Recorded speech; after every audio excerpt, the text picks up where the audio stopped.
नमस्कार साथियों, मेरा नाम है मनीष भारती। आपका मैं संस्कृति आईएएस प्लेटफॉर्म पर स्वागत करता हूं।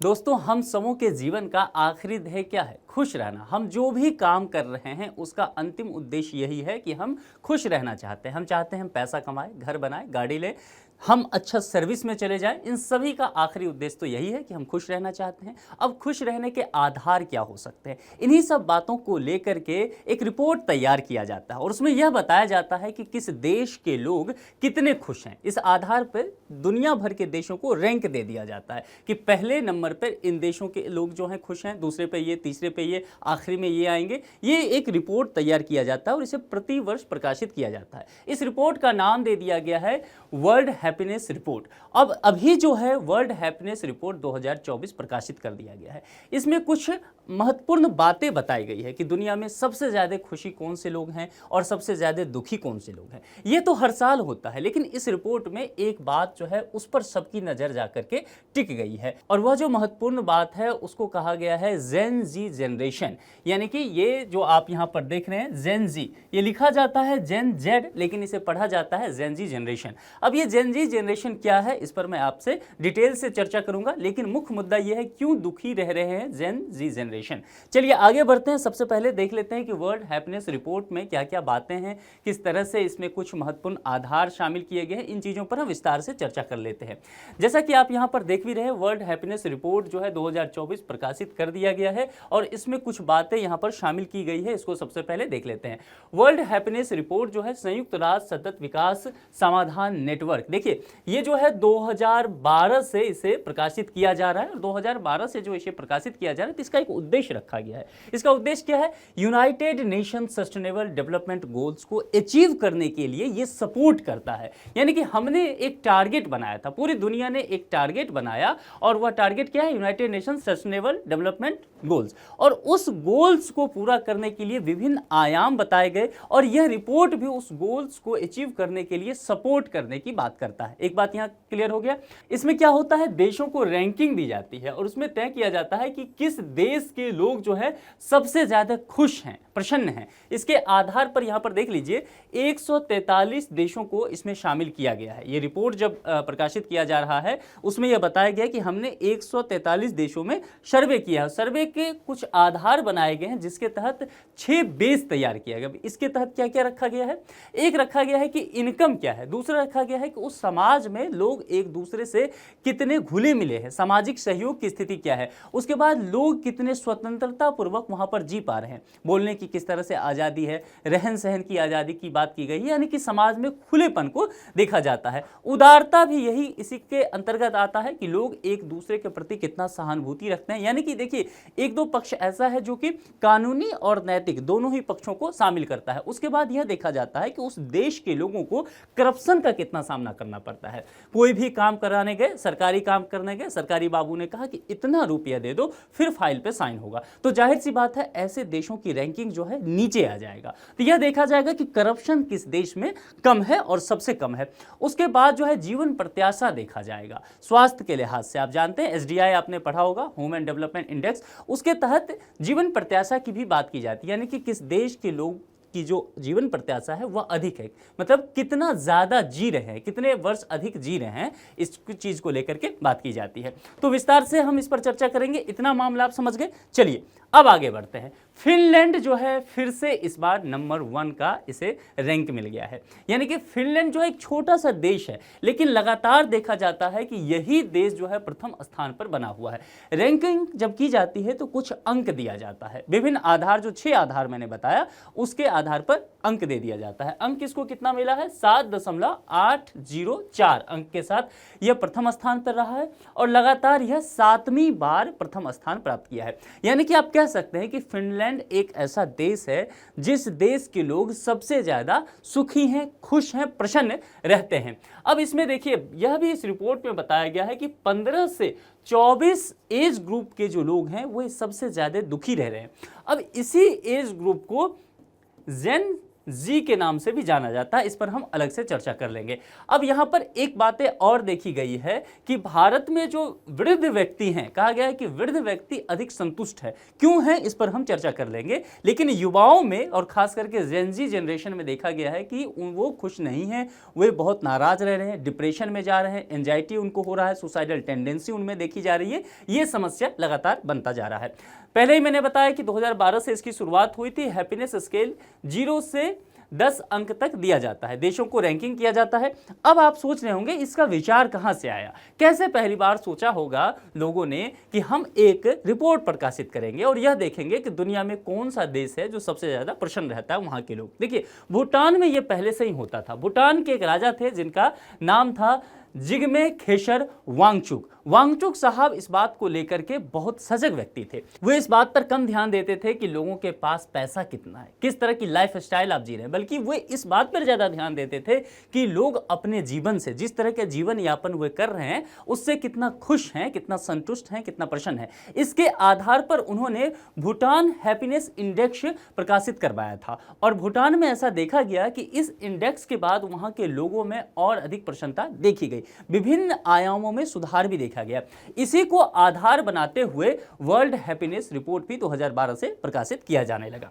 चलिए अब आगे देखते हैं। वर्ल्ड हैप्पीनेस रिपोर्ट 2024 में वे कौन से देश हैं जो कि शीर्ष स्थान पर रहे हैं। देखिए यहां पर जैसे ये आपको दिख रहा होगा, रैंकिंग जो है 1 पर फिनलैंड आया है। अब दूसरे पे देखिए डेनमार्क, तीसरे पर आइसलैंड, चौथे पे स्वीडन, पांचवा पे इजराइल, छठा पे नीदरलैंड, सातवां नॉर्वे, आठवां लग्जमबर्ग, नौवां स्विट्जरलैंड और 10वां ऑस्ट्रेलिया। ये ऐसे देश हैं जहां के लोग जो है ज्यादा खुश हैं, प्रसन्न हैं। ये टॉप 10 के देश हैं। अब देखिए ये एक डेटा है, लेकिन इस डेटा से आपको कुछ जरूरी बातें निकालनी पड़ेगी।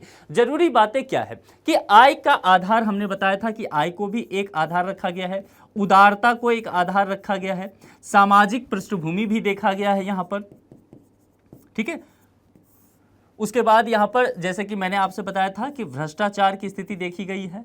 इन सब चीजों पर मुख्य रूप से फोकस था, स्वतंत्रता भी निश्चित तौर पर। तो ये 5-6 चीजें थे जो शामिल किया गया। अब एक बात यहां पर देखिए, फिनलैंड। आप सबसे पहले हम आपको लेकर के चलते हैं पॉपुलेशन के आधार पर। आप देखेंगे कि वे देश ज्यादा यहां पर खुशी नजर आएंगे जिस देश की जनसंख्या कम है। चाहे आप फिनलैंड देखिए, डेनमार्क, आइसलैंड, इसमें अधिकांशतः देश देखेंगे जिसकी जनसंख्या कम है। यदि यहां पर एक कंट्री है ऑस्ट्रेलिया, इसे आप बाहर निकाल दीजिए। दूसरा इजराइल को भी आप बाहर निकाल दीजिए। हालांकि इजराइल में भी पॉपुलेशन बहुत ज्यादा नहीं है, फिर भी अगर इन देशों की तुलना में देखेंगे तो यहाँ ज्यादा है। तो आप देखेंगे बाकी जो देश हैं वे छोटे देश हैं जहां पर जनसंख्या कम है, लेकिन वहां के लोग अधिक खुशहाल है। तो एक यहां से डेटा, इस डेटा का एनालिसिस जब करेंगे तब हमें एक बात तो समझ में आ गया, यानी कि जिस देश की जनसंख्या कम है वहां के लोग अधिक खुश रह रहे हैं। यह मामला आपको समझ में आ गया। दूसरी बात, एक बात देखिए, यहां पर संयुक्त राज्य अमेरिका जो है पहली बार ऐसा देखा गया है कि ये टॉप 20 कंट्री के लिस्ट से बाहर हो गया है। आप यहां देख रहे होंगे इसका स्थान जो इस लिस्ट में आया है, इस रिपोर्ट में, वह 23वां स्थान आया है। पिछले साल ये 16वें स्थान पर था, यानी कि टॉप 20 में शामिल था, लेकिन यहां पर इस बार 23वां गया है। तो अब एक बात समझिए, यहां आय को आधार देखिए। यही हाल जर्मनी का भी है।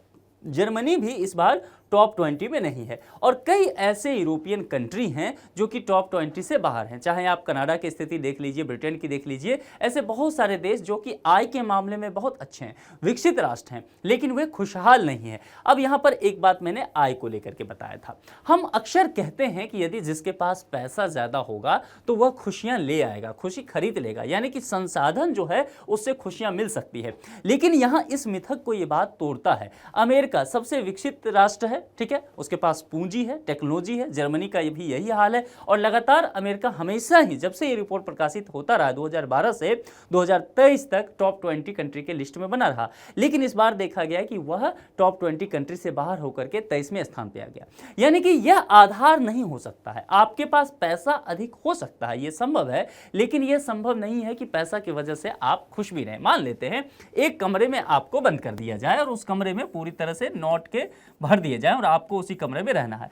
1-2 दिन आप शायद सर्वाइव कर पाए, उसके बाद आप नोट तो खाएंगे नहीं, आपको बेसिक नीड जो है भोजन, उसके लिए आप चिल्लाने लग जाएंगे, जबकि पूरा कमरा जो है पैसों से भरा हुआ है। तो कुल मिलाकर अगर आप देखेंगे तो यहाँ पर आपको दार्शनिक पहलू देखने को मिलेगा और इस रिपोर्ट में इस बात को भी शामिल किया गया है। ठीक है, चलिए आगे बढ़ते हैं और आगे कुछ आंकड़ा आपको देखने को मिलेगा कि सबसे कम खुशहाल 10 देश कौन है, जरा इसकी स्थिति देख लेते हैं। देखिए यहां पर जो रैंकिंग मैंने कहा था 143 देश में यह सर्वे किया गया, तो जाहिर सी बात है वह कंट्री जो 143वें नंबर पर रहेगा वो सबसे नीचे रहेगा। तो देखिए 143वें नंबर पर कौन देश रहा है, अफगानिस्तान। अब यहां पर आप समझ सकते हैं कि अफगानिस्तान की स्थिति क्यों है, क्योंकि यहां पर जो है गृह युद्ध जैसी स्थिति बनी हुई है, संघर्ष में ये देश है ना।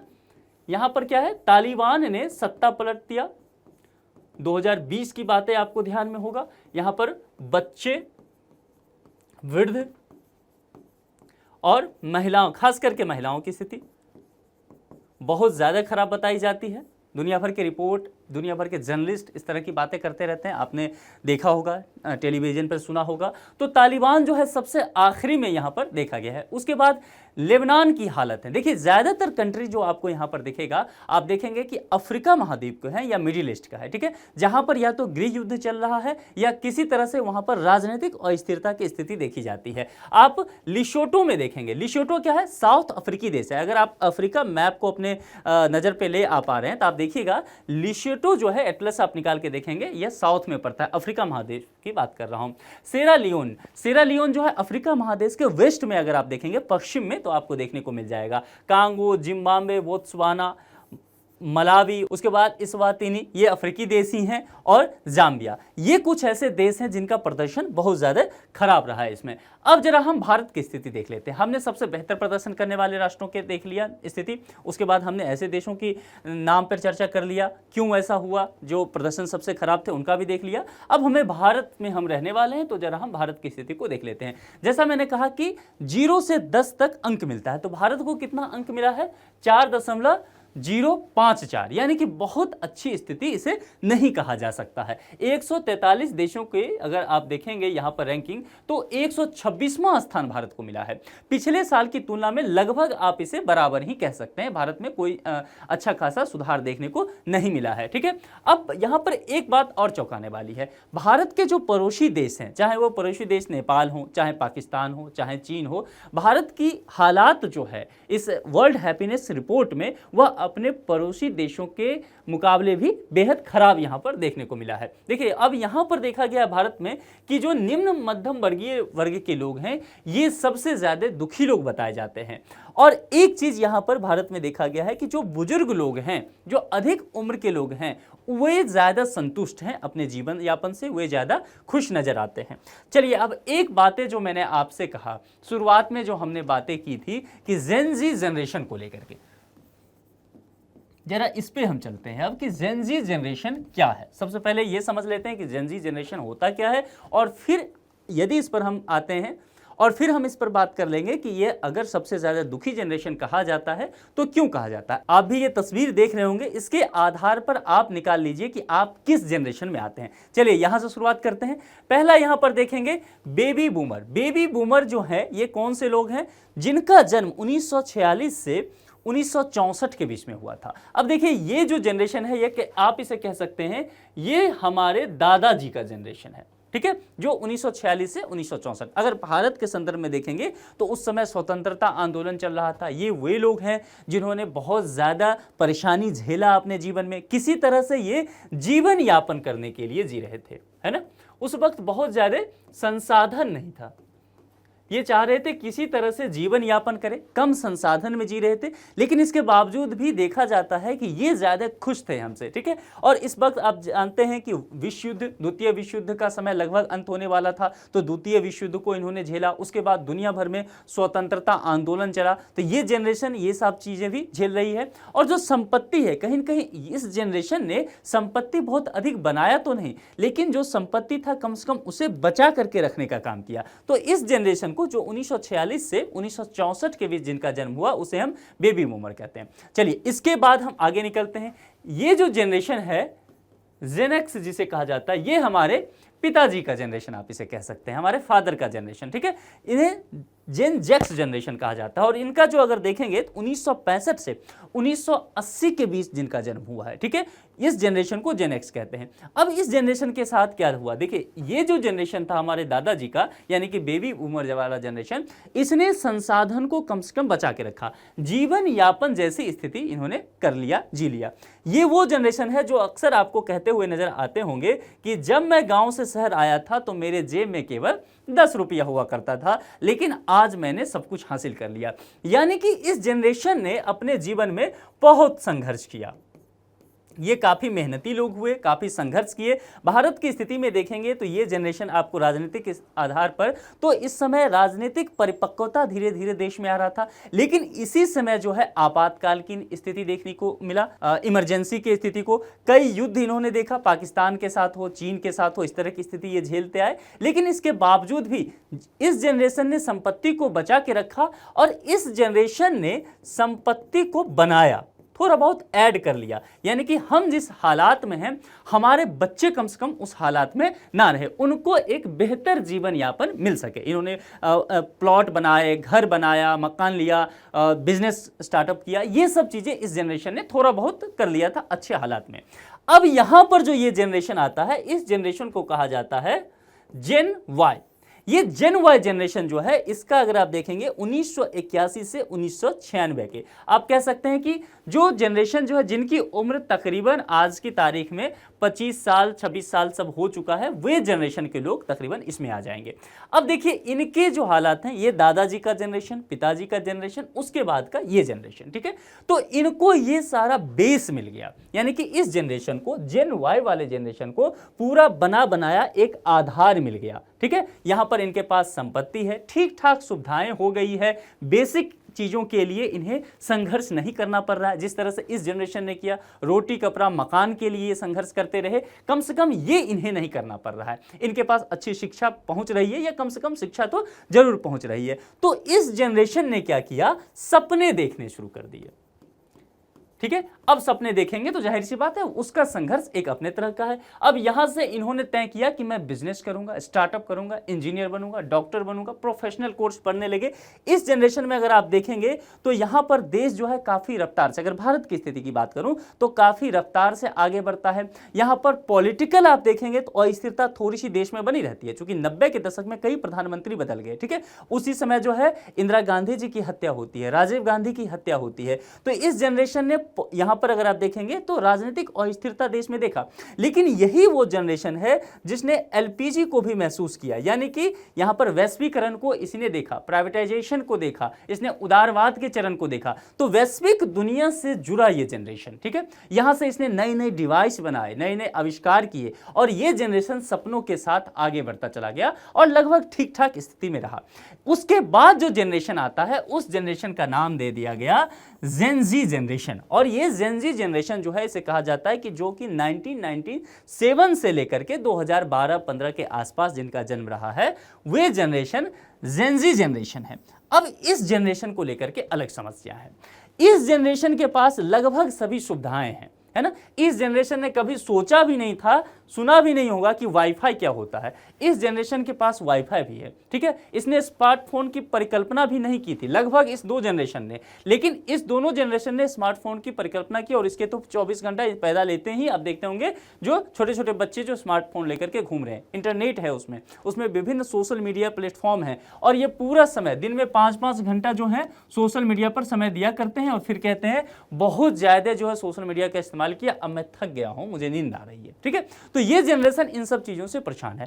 सभी सुविधाएं इस जनरेशन के पास है। ये अच्छी गाड़ियों में, बसेज में स्कूल जा रहे हैं, अच्छे स्कूल में पढ़ रहे हैं, सरकारें भी स्टेबल है इनके समय की, सभी सुख सुविधाएं हैं, देश भी विकास कर रहा है, दुनिया भर में अच्छी स्थिति बनी हुई है, डिवाइसेज हैं डिफरेंट तरह के। अब ये जनरेशन जो है वो मंगल पे जाने की सोच रहा है, चांद पे जाने की सोच रहा है, हर क्षेत्र में तरक्की कर रहा है। लेकिन इसके बावजूद भी प्रश्न यह बना हुआ है कि आखिर यह जनरेशन जो है इतना दुखी क्यों बना हुआ है। सबसे अहम प्रश्न इस जनरेशन के पास यही आकर के खड़ा हो गया है, और इसी पर हम बात करने वाले हैं। देखिए इस जनरेशन की जो स्थिति है, जेन जी जनरेशन का, कहा जाता है कि जब भी आपने लक्ष्य बनाया, आपने सपना देखा, आपने तय किया कि मैंने एक लक्ष्य बनाया है और लक्ष्य है कि मुझे आईएएस ऑफिसर बनना है, लेकिन आपकी जो मेहनत है वह इसलिए ये जो लक्ष्य है इसके लायक नहीं है मेहनत, तब जाकर के आपके जीवन में दुख शुरू होगा, समस्याएं शुरू हो जाएगी। तो यही यहां पर है, इस जनरेशन ने सपने देखे, स्थिति अच्छा करके दिया, अब इस जनरेशन पे दबाव बना कि मैं और बेहतर करूं, मैं देश दुनिया में जाऊं, अपना नाम कमाऊं। लेकिन ये तो पूरा टाइम मोबाइल पे चलते हैं, सोशल मीडिया पे रहते हैं, तो जाहिर सी बात है लक्ष्य बड़ा है लेकिन मेहनत उतना नहीं हो पा रहा है, तो फिर निराशा जीवन में कहीं ना कहीं आ जाती है। इस जनरेशन की सबसे बड़ी समस्या जो है आज के समय में अगर कहें तो वह मेंटल हेल्थ को लेकर के बताया जाता है। इस जनरेशन की हमेशा शिकायत रहती है कि वह एंजाइटी में है, वह डिप्रेशन में जा रहे हैं, सुसाइडल टेंडेंसी आ रहा है। और इस सब के लिए एक बड़ी वजह जो ये रिपोर्ट भी कहता है, वर्ल्ड हैप्पीनेस रिपोर्ट 2024 में यह कहा गया है कि सोशल मीडिया एक बड़ी वजह इसके लिए बताया जाता है। इसके सोशल लाइफ को लेकर के भी बातें की जाती है, क्योंकि ये पूरा टाइम मोबाइल पे रहते हैं, स्मार्टफोन में इनकी पूरी दुनिया है, तो अच्छे दोस्त नहीं बन पाए, और अच्छे दोस्त नहीं बने तो जब समस्या आएगा जीवन में तो जाहिर सी बात है कोई साथ खड़ा होने वाला नहीं होगा। मैरिटल स्टेटस को लेकर के भी बात किया जाता है कि संबंध बहुत बेहतर नहीं होते हैं, तो उस वजह से भी परेशानी हो रही है। फिजिकल हेल्थ को लेकर के भी परेशानी हो रही है, क्योंकि मोबाइल पे हैं, ठीक है, तो आउटडोर गेम वगैरह नहीं खेल रहे हैं, घूमने नहीं जा रहे हैं, टहलने नहीं जा रहे हैं, एक्सरसाइज नहीं कर रहे हैं, तो जाहिर सी बात है शरीर में विभिन्न तरह के विकार उत्पन्न हो रहे हैं। भविष्य को लेकर के बहुत ज्यादा चिंतित ये जनरेशन माना जाता है। भविष्य को लेकर के चिंताएं क्यों? क्योंकि लगातार आप देखेंगे इन्फ्लेशन बढ़ रहा है, ये एक ऐसा जोन है जहां पर युद्ध लगातार हो रहा है। अभी आप देखिए रसिया यूक्रेन का बात चल रहा है, इजराइल हमास उलझा हुआ है, चीन और यूएसए में ट्रेड वार चल रहा है, भारत अपने सभी पड़ोसी देशों से लगभग कहीं न कहीं उलझा हो रहा है, अफ्रीका की स्थिति देखेंगे, मिडिल ईस्ट की स्थिति देखेंगे, कहीं न कहीं गृह युद्ध चलता हुआ नजर आ जाएगा। तो कहीं ना कहीं आप देखेंगे कि यह जनरेशन पूरी तरह से ऐसी स्थिति में है जहां पर दुनिया भर में उथल पुथल मचा हुआ है। दूसरी बात, इन्फ्लेशन देखा जा रहा है, यानी कि मुद्रास्फीति, महंगाई बढ़ती जा रही है, आय उतनी नहीं है, पैसे को लेकर के भी यहां पर समस्या है। दूसरी बात, क्लाइमेट चेंज की बात की जा रही है ग्लोबल वार्मिंग के वजह से, और इस जनरेशन को ये झेलना पड़ रहा है, क्लाइमेट चेंज को झेलना पड़ रहा है। हाउसिंग को लेकर के बात की जाती है, क्योंकि इस जनरेशन में देखा जाता है कि जो गांव थे वे कस्बाई शहर में गए, जो कस्बाई शहर में थे वो मेट्रो सिटी में गए, आ गए, जो मेट्रो सिटी में वो फॉरेन जा रहे हैं, तो जाहिर सी बात है वो शिफ्ट हो रहे हैं एक जगह से दूसरे जगह। तो रहने के लिए इन्हें घर चाहिए, इन्हें अच्छी सुविधाएं चाहिए, अच्छा लाइफस्टाइल चाहिए, लग्जरियस लाइफस्टाइल चाहिए। अब जाहिर सी बात है इसके लिए अच्छे जॉब चाहिए होंगे, तो अच्छे जॉब के लिए अच्छी पढ़ाई चाहिए होगा, अच्छे इंस्टीट्यूट में जाएंगे। इन तमाम चीज़ों पर ये उलझे हुए हैं, और सबसे अहम चीज़ जो है वह है ये वाला मामला, वह हो जाता है लव लाइफ को लेकर के। यहां पर जाकर ज्यादातर समस्याएं जुड़ जाती। इस जनरेशन की समस्या यही है कि इनको कोई अगर एक मैसेज व्हाट्सएप पे रिप्लाई भी नहीं देता है तो ये डिप्रेशन में चले जाते हैं। अब इस जनरेशन के बारे में सोचिए, जब इनका विवाह शादी हुआ होगा तो इन्हें पता भी नहीं रहता होगा कि किनके साथ इनका विवाह हो रहा है, गार्जियन ने बता दिया ये शादी कर लिए। इस जनरेशन में लगभग जानकारी हो जाता था, क्योंकि इस समय तो बहुत कम उम्र में शादी भी हो जाती थी, 12-13 साल में, ठीक है। इस जनरेशन को कम से कम जानकारी था कि फलाने गांव में फलाने जगह पे फलाने के साथ मेरा विवाह हो रहा है। देखते तो ये भी नहीं ही थे तकरीबन, या कहीं भी एक बार देख लिया तो बहुत बड़ी बात हो जाती थी उस समय। अब इस जनरेशन में देखेंगे, अगर जेन एक्स में देखेंगे तो इनके पास ये सुविधा था कि भाई अमुक लड़की से या अमुक लड़का से आपका विवाह तय किया गया है, आप चाहें तो एक बार मिल सकते हैं। तो इस जनरेशन को कम से कम ये मिला। इस जनरेशन में देखा गया कि आप प्रेम कीजिए लेकिन अपनी कास्ट में होना चाहिए, अपने धर्म में होना चाहिए। अब ये समस्या इनके लिए, इस जनरेशन के लिए बना हुआ है, और इस जनरेशन की अलग समस्या है, ठीक है। इस जनरेशन की समस्या है कि ये दिन भर व्हाट्सएप पे किसी न किसी को मैसेज करते रहता है, इंस्टाग्राम पे लगा रहेगा, लाइक करने के लिए, फॉलो करने के लिए। कोई एक पोस्ट डाला, उस पर ज़्यादा लाइक नहीं आए, डिप्रेशन में चला गया। कोई एक पोस्ट डाला, बहुत लाइक आ गए, काफ़ी शेयर हो गया, वो चीज़ें बहुत अधिक खुश हो गया। यानी कि इनका जो इमोशन है वह बैलेंस नहीं है, उसमें जो है हमेशा उतार चढ़ाव देखा जाता है। और इसकी एक बहुत वजह यहाँ पर लव लाइफ को लेकर के आ गया। इनकी जो पसंद है, नापसंद है, बहुत तरह के आज देखेंगे, रिलेशनशिप आ गया है, सिचुएशनशिप आ गया है, हुकअप कल्चर आ गया है। इंडिया में भी काफ़ी हुकअप कल्चर बढ़ रहा है, और ये सभी चीज़ें जो है जेन जी जनरेशन को काफ़ी अधिक परेशान कर रहा है। तो ये सारी परेशानी की बातें हो गई। अब देखिए यहाँ पे अगर आप देखेंगे कि फिर निजात क्या है, परेशानी तो है लेकिन इस समस्या से दूर कैसे होंगे, तो जाहिर सी बात है जो समस्या है उसके इर्द गिर्द ही समाधान होता है। आप मेंटल स्टेटस को लेकर के बात करते हैं तो ऐसे लोगों से दूर रहिए जो टॉक्सिक लोग हैं। सोशल मीडिया का इस्तेमाल कम कर दीजिए। मोबाइल पे आप स्क्रीन पे लगाइए, वो टाइमिंग सेट कर दीजिए कि आप दिन भर में देख पाएँ कि कितने देर आपने मोबाइल का इस्तेमाल किया है। अच्छी नींद लीजिए, अच्छी किताबें पढ़िए, अच्छे इंस्टीट्यूट में जाइए पढ़ने के लिए, आप एक्सरसाइज कीजिए, पॉजिटिव माहौल में रहिए।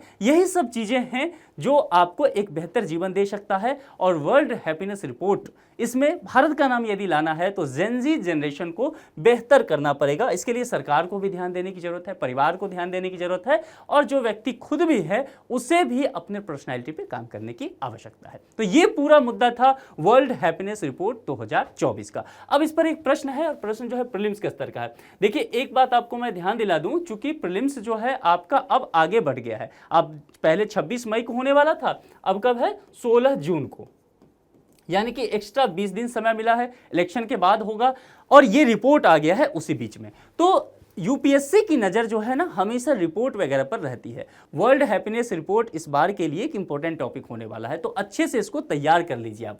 वर्ल्ड हैप्पीनेस रिपोर्ट से संबंधित निम्नलिखित कथनों पर विचार कीजिए। पूछा गया है कौन सा सत्य है। इस रिपोर्ट को सामाजिक सहयोग, आय, स्वास्थ्य, स्वतंत्रता, उदारता और भ्रष्टाचार की अनुपस्थिति जैसे 6 आधारों पर तैयार किया गया। हमने डिस्कस किया है इस मुद्दे पर। वर्ल्ड हैप्पीनेस रिपोर्ट 2024 में भारत ने 126वां स्थान प्राप्त किया है। हमने इस बात पर भी डिस्कस किया है। अब आपको देखना है कि क्या डिस्कशन हुआ था हमारे और आपके बीच, कौन सा सही है, कौन सा गलत है, उसके आधार पर सत्य कथन यहां पर निकालना है।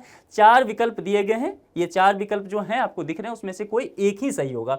तो जिस तरह से ये इमोजी मुस्कुरा रहा है अभी, आपको भी इसी तरह से मुस्कुराते रहना है, अपने आप को खुश रखना है और अच्छे माहौल में रहना है, अच्छा काम करते रहना है, ताकि आप बिंदास जिंदगी जी पाएं। तो आज के लेक्चर में इतना ही। किसी दूसरे लेक्चर में किसी दूसरे मुद्दे के साथ फिर मुलाकात होगी। अपना बेहद ख्याल रखिए। Thank you.